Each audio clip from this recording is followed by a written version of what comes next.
just look at all that space.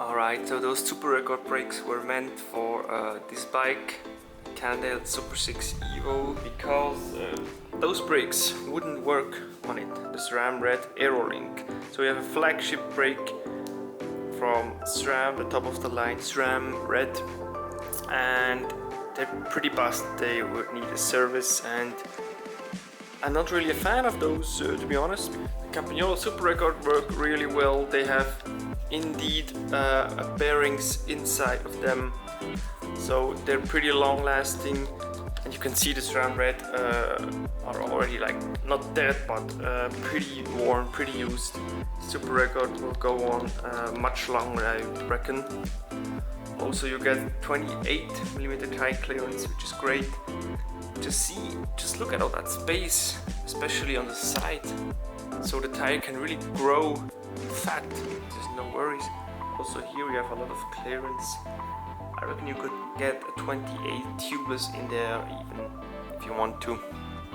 So they feel pretty amazing with their bearings inside.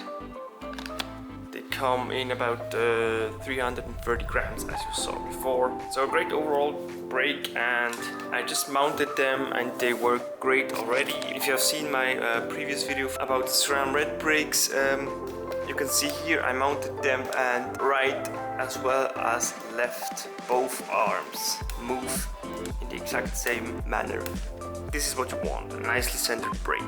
Those brakes retail for about 300 bucks, quite expensive, but as I said, this should be like a long-term investment for you, because those brakes are really long-lasting.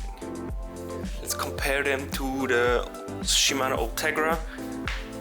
As I said, you have a bearing inside of them, and Ultegra, you see this round little cylinder-like thing that just rubs on the metal, and this should provide a smooth movement, but there's a lot of dirt inside and sand, and it's been a bit washed out over the long term, and it's not smooth at all. It's much more creaking. It's you can feel the sand inside of it. It is not really pleasant. Of course, those retail, those are really cheap, work great, are relatively lightweight, and Shimano, in my opinion, is always a great choice, especially for your price-performance ratio. But long term, you have just to service them a lot, and we'll see with the Campagnolo brakes, but the bearings inside are already a bit plus. Thank you very much for watching, and have yourselves a nice day.